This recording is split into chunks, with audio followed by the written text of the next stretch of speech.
En 1978 se creó oficialmente el Spiel des Jahres, que vendría a ser como los Oscars de los juegos de mesa, donde año a año se eligen 3 diferentes juegos para 3 diferentes categorías, y ese premio la verdad es que poco a poco ha ido ganando más popularidad, y quizá en 1995 se marca un antes y un después en relación a los juegos de mesa modernos. La respuesta de Klaus Teuber a los juegos de mesa de azar que venían desde el otro lado del continente tuvo un auge quizá inesperado en relación a cómo fue la expansión del juego de mesa europeo hacia el resto del mundo, y no podía ser otro juego que Catán. Colonos de Catán, Descubridores de Catán sería su traducción literal original, que en 1995 llegó al mundo y ese mismo año salió Juego del Año, un hito poco usual para ese entonces. Y la verdad es que la respuesta es bastante interesante de analizar, porque no es solamente un juego que tiene también componentes familiares como son los dados, sino que depende mucho de las decisiones que uno toma. Y esa línea va a dar pie a toda una serie de juegos más adelante modernos. Casi todo lo que tenemos aquí presente es gracias a esto. Vamos a revisarlo.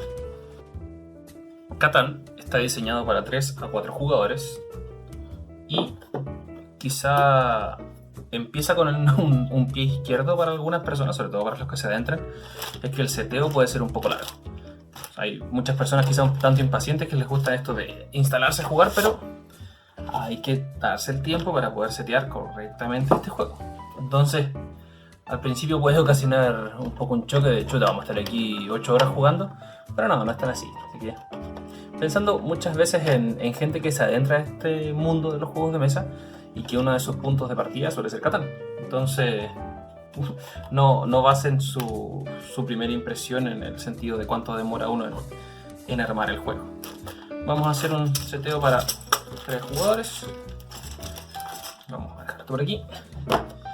Uno de los puntos importantes que tiene Catán es su rejugabilidad. O sea, hay muchas opciones, muchas variedades, y la central quizá tiene que ver con cómo se posicionan las losetas que nos van a ayudar, a producir las 5 materias primas distintas. Un chiste muy interno que se va a utilizar, se los anticipo desde ya, esto es trigo, pero algunos le dicen paja, entonces andan cambiando paja por la vida, buscan paja desesperadamente.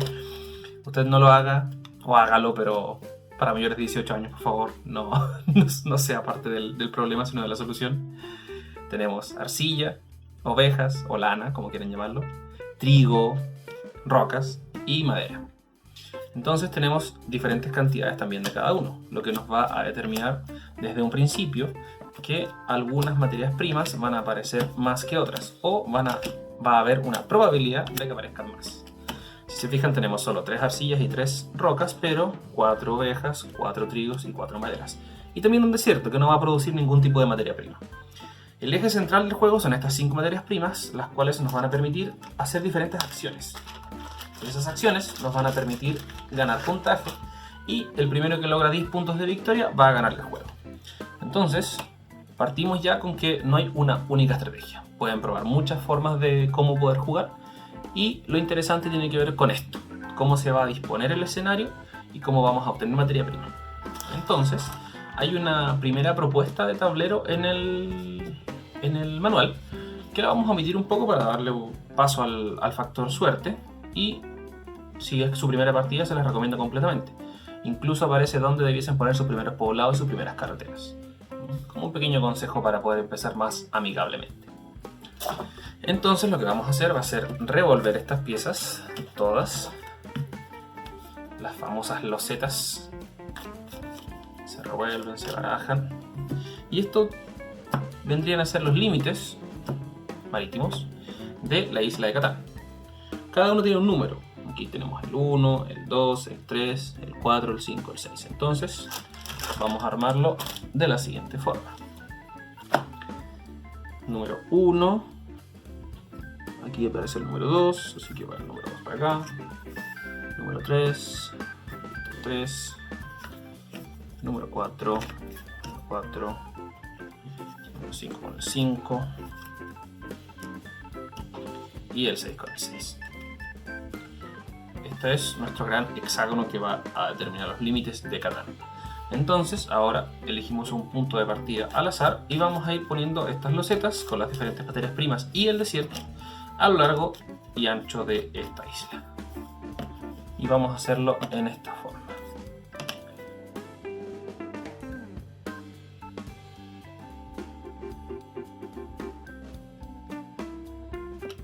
Perfecto.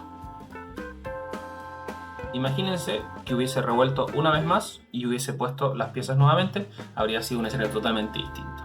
Características en este escenario, por ejemplo, tenemos 3 trigos juntos, tenemos montañas por acá y por acá, tenemos bosque aquí bastante repartido, aquí tenemos arcilla. Una vez dispuesto el tablero, vamos a tomar estas redondelas que están de la A a la letra R. Y cada una de ellas tiene por un lado su letra y por el otro lado un número. Volvemos a insistir, esto le da mucha variedad al juego porque lo que vamos a hacer ahora va a ser repartir estas piezas en cada una de las losetas. Lamentablemente no existe la ñ, pero son detalles. En el desierto no ponemos ninguna letra porque el desierto no produce materia prima, la saltamos y seguimos hacia acá. Y esto, una vez puesto, lo vamos a dar vuelta. Y cada una de estas losetas va a tener un número asociado. Y ese número puede ir del 1 al 12 con la excepción del número 7. El número 7 lo vamos a explicar en un momento. Si se fijan, existen algunos números que son más pequeños y otros números que son más grandes y en rojo. Eso quiere decir que los números rojos son mucho más probables que aparezcan con los dados. Por ejemplo, el que aparezca un 8 puede aparecer con un 2 y un 6, pero también puede aparecer con 2, 4, pero también puede aparecer con un 3 y un 5, y así. Entonces hay muchas opciones de cómo aparezca un 8. A diferencia de que aparezca un 2, que para que aparezca el 2 tiene que sí o sí aparecer ojos de serpiente, un doble 1. Lo mismo con el 12, tienen que aparecer 2, 6, entonces es poco probable que aparezca este número a diferencia del 8 o el 6, que puede aparecer de muchas formas muy variables. Menos frecuente, pero también frecuente el 9, el 4, el 5, el 10 y así. Entonces, ya antes de empezar el juego, uno debe empezar a pensar cuál va a ser su estrategia. Porque si empezamos a pensar aquí, en la producción de oveja está bastante compleja porque el número 11 es difícil de lograr, el número 5 no tanto, pero están bastante lejos y aquí aparece un 2. La producción de arcilla aparentemente no va a estar tan compleja porque aparece aquí un 6. La producción de roca va a ser un poco compleja, parece. La producción de madera no va a tener ningún problema porque aparece harta. Y la producción de trigo está bastante junta aquí, así que parece que tampoco va a haber dificultades. ¿Por qué es importante? Porque es muy difícil posicionarse de una forma tal que uno pueda producir cómodamente los 5 tipos de materia prima. Y es uno de los ejes centrales de Catán, la negociación. Uno, a medida que va jugando, va a poder negociar materias primas, cambiarlas. Y la cantidad, la verdad es que no varía mucho en el sentido de estrictamente necesario que sea una materia prima por una materia prima. Uno puede negociar 2 maderas, por ejemplo, por una arcilla, 3 arcillas por una roca, va a depender de cómo uno quiera ir jugando. Y aquí están las otras 3 materias primas con las ovejas. Si no me equivoco, si mal no recuerdo, son 19 de cada materia prima. Y por cómo está estipulado el juego, es técnicamente imposible, virtualmente imposible, pero no imposible, que el juego se quede sin materia prima. Por cómo está distribuida, es muy difícil que no exista materia prima para poder obtener la que yo estoy sacando. El cómo las ordenen también varía bastante. Yo lo que recomiendo siempre es poder poner en un lado el coste de las cartas de desarrollo, que tienen que ver con roca, trigo y oveja, y en la otra el coste de la madera y la arcilla, porque eso produce carreteras, y las cartas de desarrollo. Mis cartas en particular están con protectores, por eso no caben en las zonas que corresponde muy correctamente, pero el juego está hecho para que calcen perfectamente. Solamente que uno siempre se preocupa de cuidar sus cosas, así que ahí no cabe muy bien. Pero a fin de cuentas son detalles, porque pueden quedar ahí perfectamente y quedan a disposición de todos. Por aquí. Si se fijan, aún ni siquiera hemos empezado a jugar, así que, insisto, calma, paciencia, no se estresen, no permiten que sus amigos corran antes de que empiecen a jugar. Me imagino que ustedes hasta este punto ya están muy emocionados contando cómo se juega, cómo se mueve, qué tienen que hacer, qué no tienen que hacer, pero tranquilidad, llamen a la calma a sus amigos. Lo que vamos a hacer a continuación es entregar 15 carreteras, 5 poblados y 4 ciudades a cada jugador. Las 15 carreteras también difícilmente se van a utilizar durante toda la partida, y los poblados y las ciudades quizás es más probable que empiecen a aparecer. Lo que vamos a hacer a continuación para ver quién empieza es elegir al azar al primer jugador, y el primer jugador va a ubicar uno de sus poblados y una de sus carreteras, junto obviamente, en cualquiera de las intersecciones de una loseta con la otra. Y ese es el eje central del juego, porque si yo tengo un poblado aquí, voy a producir estas materias primas cada vez que el dado lance ese número o ese número, independiente si es mi turno o no. Entonces yo tengo que empezar a decidir qué materia prima quiero producir y qué tan probable es que la produzca. Porque fácilmente si yo pusiese esta materia prima aquí, si pusiese este poblado aquí, claro, voy a estar produciendo quizás arcilla y madera, lo que me cuesta en carretera, fácil. Pero, ¿qué tan probable es que me aparezca el 3? ¿Qué tan probable es que me aparezca el 4? Bastante difícil. Y aquí tengo un desierto, así que quizá no es un muy buen lugar. A diferencia de un lugar como este, quizá. No tan frecuente ese 3 con el trigo, pero aquí tengo un 10 que es frecuente y aquí tengo madera. Pero chuta, me va a faltar roca, me va a faltar arcilla. Y lo más interesante aún es que la primera persona que pone va a ser la última en poner su segundo poblado. Entonces uno podría pensar, pero mira, fácilmente voy a poner esta aquí y después cuando me toque de nuevo voy a poner esta acá, porque está súper buena. Pero lo más probable es que alguien ya vio ese lugar y ya se lo ganó. Así que va a tener que pensar en otro. Así que supongamos que nuestro primer jugador va a poner su poblado y su carretera hacia acá. Carreteras las explico en un momento, para que no nos vayamos perdiendo. Segundo jugador va a poner su poblado y lo puede poner también en cualquier vértice. Supongamos que lo va a ubicar por aquí. Quizá esto no produce, pero tiene producción de piedra o roca, como quieran llamarlo. Y aquí tenemos madera, así que va a dejarlo ahí y un camino hacia allá. Siguiente jugador piensa dónde puede tener más opciones y lo va a dejar acá. Y va a dejar su carretera hacia acá. Ahora, el tercer jugador pone su segundo poblado. Así que vamos al revés.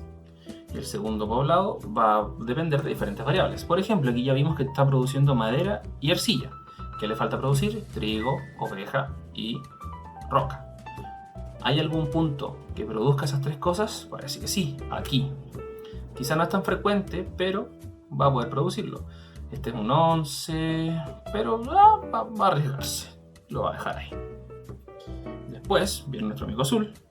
Azul va a poner su poblado en un lugar que produzca trigo, oveja y arcilla. ¿Existe ese lugar? Parece que no. Punto importante también, no pueden haber dos poblados que esté uno al lado del otro. Tiene que haber un mínimo de un vértice de separación para poder poner el próximo poblado.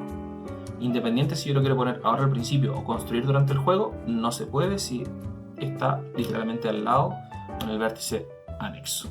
Tiene que ser mínimo un vértice así. Aquí, por ejemplo, podría perfectamente. Pero aquí no le conviene porque ya está produciendo roca con este, y aquí producir más roca, ¿para qué? Si le está faltando madera, le está faltando arcilla. Ahora, ¿cómo uno se va a expandir a través del escenario para poder construir más poblados? Con carreteras. Entonces parece que la madera y la arcilla son ejes fundamentales al principio del juego. Aquí ya estoy produciendo madera. Aquí podría producir arcilla, pero no puedo dejarlo aquí. Tendría que dejarlo acá. Y aquí produzco poca oveja, pero aquí tengo un beneficio que aún no explicamos, que ya vamos a explicar. O ponerlo acá, no puedo porque está aquí al lado. Entonces ya empezamos las dificultades. Por cosas aleatorias vamos a dejarlo aquí, con una carretera hacia acá, pensando en que después se va a poder expandir hacia este sector. Y ahora recién nuestro amigo naranjo, lo más probable es que ya ocuparon todos los espacios buenos. Le falta producir arcilla, roca y oveja. ¿Dónde se puede producir eso? Acá. A pesar de que la arcilla tiene poca opción, va a dejarlo ahí porque es un jugador averno.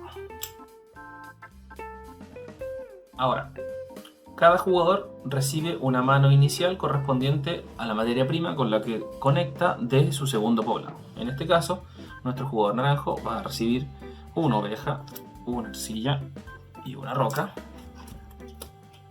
El jugador azul va a recibir una arcilla y una oveja. Por acá. Y nuestro jugador rojo va a recibir roca, trigo y madera.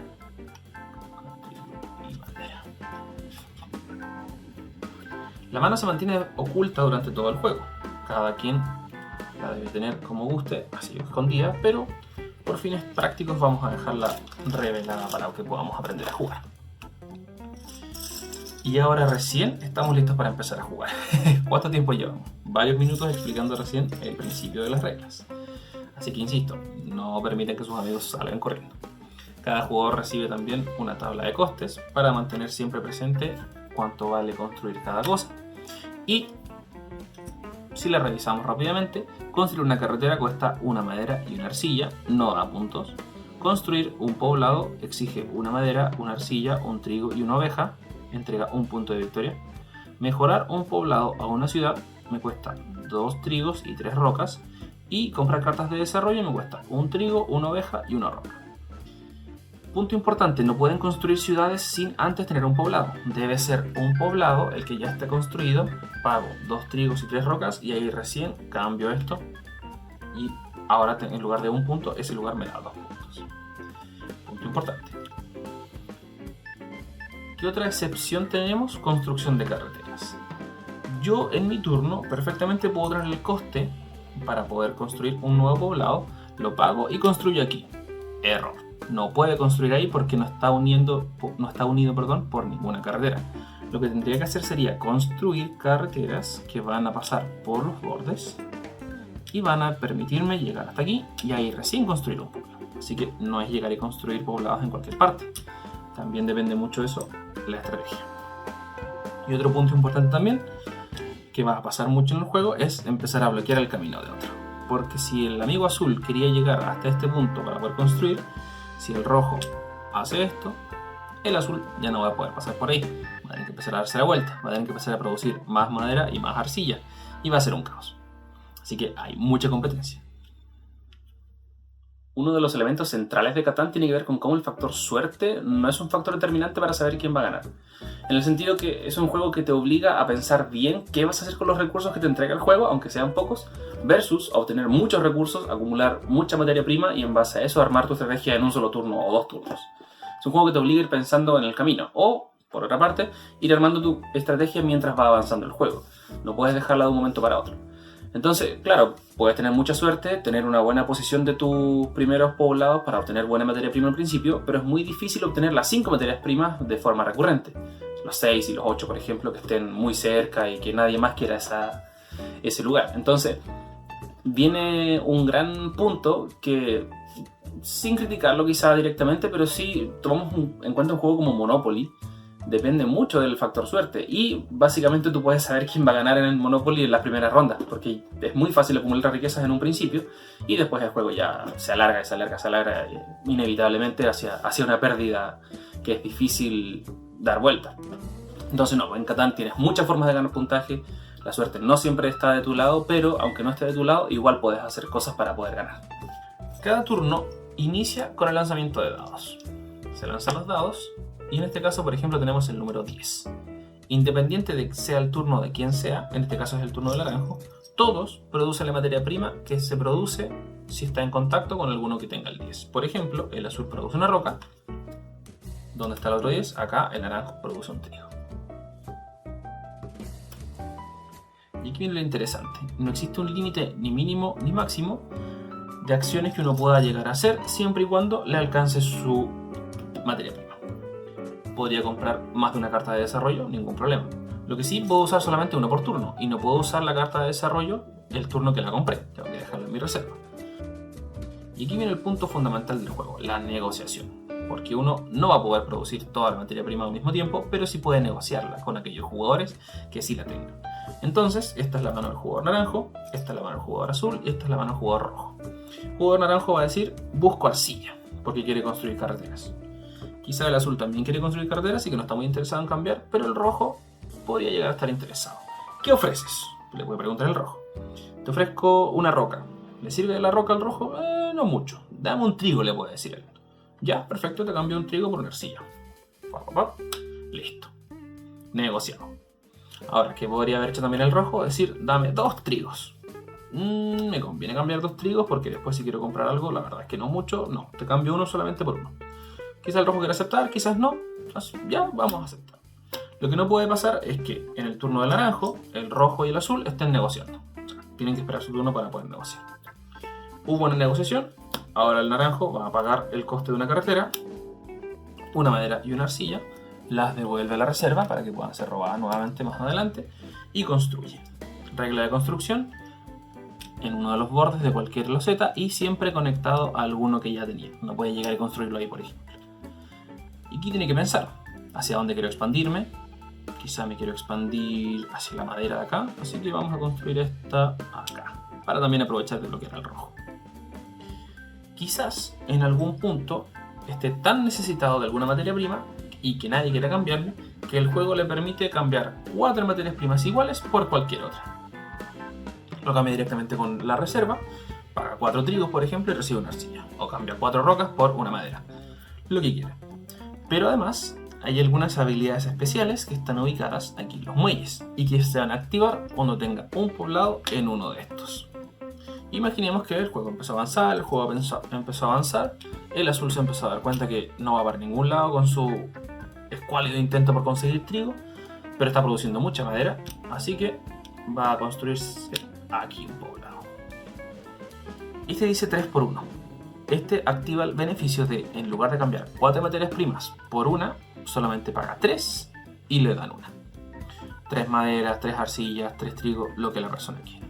Y existen otras, como por ejemplo las de acá, que me van a permitir cambiar 2 materias primas específicas por otra cualquiera. Por ejemplo, 2 arcillas por otra materia prima, 2 rocas por otra materia prima, 2 ovejas por otra materia prima, y así. Entonces eso va a jugar bastante a favor si es que se ven un poco entrampados con que los otros jugadores no quieren cambiarles mucho y así. Ahora, una estrategia quizá que se usa bastante, que no siempre da buen resultado porque depende un poco más de la suerte, es la compra de cartas de desarrollo. Las cartas de desarrollo tienen diferentes habilidades. Por ejemplo, una carta de progreso, que dice: al jugar esta carta, toma las 2 cartas de materia prima que desees de la reserva. Puedo sacar una madera y una arcilla quizá y construir una carretera, gratis. Quizá juegue carreteras, donde puedo construir gratis 2 carreteras, también bastante positivo. Hay algunos que son puntos de victoria, directamente un punto. Otro punto que quizá genera un poco más de conflicto, que tiene que ver con el monopolio, donde se menciona una materia prima y todos los jugadores que tengan esa materia prima se la deben entregar. Por ejemplo, si este fuese el escenario, juego monopolio, digo trigo. Todos los jugadores tienen que darme su trigo. Este no tiene ninguno, pero este tiene 2, así que lo perdió. Odio infinito para él, nadie más va a negociar con él durante el resto del juego, muy probablemente. Ahora, el eje central de las cartas de desarrollo son estos, los caballeros. Y los caballeros van a activar a nuestra familia de amigos, mejor dicho, los ladrones. Y aquí se pone más interesante aún el juego, porque los ladrones se van a activar cuando aparezca el número 7 en los dados. 4, 5, 6, 7 por ejemplo, se activa la familia de ladrones. Punto más importante quizá, y que se relaciona con el por qué acumular muchas cartas no es una buena estrategia, es que todas aquellas personas que tengan más de 7 cartas en su mano deben descartar la mitad. Si tengo 8, debo descartar 4. Si tengo 12, debo descartar 6. Si tengo 15, tengo que hacer la división por 2, y en este caso se baja hacia el beneficio del jugador, serían solamente 7 que tendría que descartar, pero no dejan de ser 7 cartas. Y además, este ladrón va a bloquear la producción de un número. Por ejemplo, este 8 está saliendo mucho, así que vamos a bloquearlo. Y ahora, cada vez que aparezca el 8 en los dados, este va a producir madera sin ningún problema, pero el naranjo ya no va a producir esa madera. Así que aumenta el nivel de odio en esta mesa. ¿Qué pasa si más adelante aparece el 7? Lo mismo, los que tengan más de 7 cartas en la mano deben descartar la mitad y este se va a mover. Señal de venganza, vamos a verlo acá ahora. Y además, el jugador que se ve afectado debe poner su mano de la siguiente forma y el jugador que sacó el 7 va a robarle una carta al azar. Peor aún, ¿qué pasaría si sucede en este caso que se ve afectado el rojo y el azul? El jugador decide a quién le va a robar esa materia prima. El caballero va a hacer una acción muy similar que tiene que ver con robar una carta al azar y al mismo tiempo bloquear. No aplica la regla en este caso cuando se activa el caballero de si tienes más de 7 cartas en la mano, descartas la mitad. Solamente va a bloquear y va a robar una carta al azar. ¿Por qué es importante el caballero? Porque el primer jugador que logre jugar 3 caballeros se va a ganar esta carta de mayor ejército. Y el jugador que tenga la carta de mayor ejército va a ganar 2 puntos de victoria automáticamente. Complejo, pensando en que son 10 puntos para ganar, cada uno parte con 2 puntos porque cada poblado le da 2 puntos y aquí ya tendría 4, así que va bastante cerca. Pero este es cambiable. ¿En qué sentido? El jugador de acá quizá ya ha jugado 2 caballeros y va a pasar un tercer turno y va a jugar otro caballero. Ya lo igualó a este de aquí, no pasa nada en ese sentido, pero si supera por 1, esta carta se va para acá. Y ahora es este jugador el que tiene esos 2 puntos. Este jugador los perdió. ¿Qué va a tener que hacer este caballero? Va a tener que jugar más caballeros, para la redundancia. Va a tener que jugar un quinto caballero para recién poder sacársela. Entonces vamos a estar peleando en ese sentido. Y otro eje de conflicto que va a aparecer va a ser la mayor ruta comercial. Y la mayor ruta comercial se le va a entregar a la primera persona que logre conectar 5 carreteras. Por ejemplo, jugador azul conecta aquí, tiene 1, 2, 3, 4, 5. Junta 5, se gana esto. Mayor ruta comercial, también 2 puntos. Y nuevamente, si llegas a ver otro jugador que logra juntar 5 carreteras, va a empatarlo, pero una sexta carretera va a hacer que pierda esos 2 puntos. Imaginemos que este es el escenario, ahora conectó sus 2 carreteras, así que tiene 1, 2, 3, 4, 5, 6, se la lleva. Entonces es una pelea, no contra el tiempo, sino que contra los otros jugadores. ¿Dónde construyo mis poblados? ¿Dónde mejoro? ¿Qué pasa si construyo ahora una ciudad? En lugar de producir una materia prima, ahora va a producir 2. Entonces, si sale el número 10, esta produce 2 rocas. Y más aún, tengo un poblado aquí, así que produce 2 rocas más una tercera roca. Y si quiero esas 3 rocas las voy a cambiar por una materia prima cualquiera. Entonces viene bastante complicado el escenario. ¿Qué va a pasar? Muy probablemente cada vez que nos salga este número, vamos a bloquear aquí o acá. Así que no sale el 10. Se va jugando y la primera persona que logre los 10 puntos va a ser declarado el ganador. Si debiésemos buscar elementos negativos para hablar de Catán, tomando en cuenta quizá una mirada bastante crítica de hoy a un juego que apareció originalmente en el 95, tendríamos que empezar a buscar un poco con pinzas el detalle negativo, porque finalmente es un juego que a pesar de sus años ha envejecido bastante bien. Una crítica personal que podría ser es la cantidad enorme que tiene de expansiones, quizás demasiadas. Obviamente si uno es coleccionista y le gusta mucho el juego, puede comprarlas y puede jugarlas, no hay ningún problema. Solamente que desde una perspectiva, insisto, muy personal, no soy muy fanático de las expansiones. Prefiero tener más juegos en variedades que tener solamente el mismo y enfocarse solamente en uno. O sea, lo decíamos en el video pasado, hay más de 100.000 títulos a la fecha, ¿por qué centrarse solamente en uno y sus variables? La invitación siempre es a poder expandirse más allá de lo que es un clásico. Otro punto quizá que no le juega muy a favor, pero que no depende tanto del juego sino que de los jugadores, es que al tener un mínimo de 3 jugadores, y que lamentablemente se ven algunos campeonatos y competencias internacionales sobre todo, es que es fácil que 2 personas se alíen y dejen al ese tercero extinto y nadie le cambie materias primas y nadie juegue un poco con él, sino que sea más una cosa de me pongo yo de acuerdo contigo para destruirlo a él.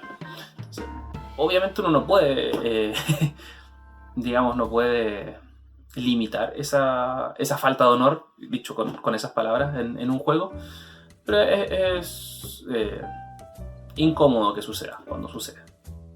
Y eso es Catán. Al principio se ve complejo, pero no es tan difícil. Uno le va agarrando el ritmo. Yo siempre digo, como todo buen juego, se entiende mejor a medida que se va jugando. Así que, mucho ánimo, denle una probada, convenzan a sus amigos de jugarlo, que no se asusten y mucho éxito con un clásico de clásicos de los juegos de mesa, el padre de los juegos de mesa modernos.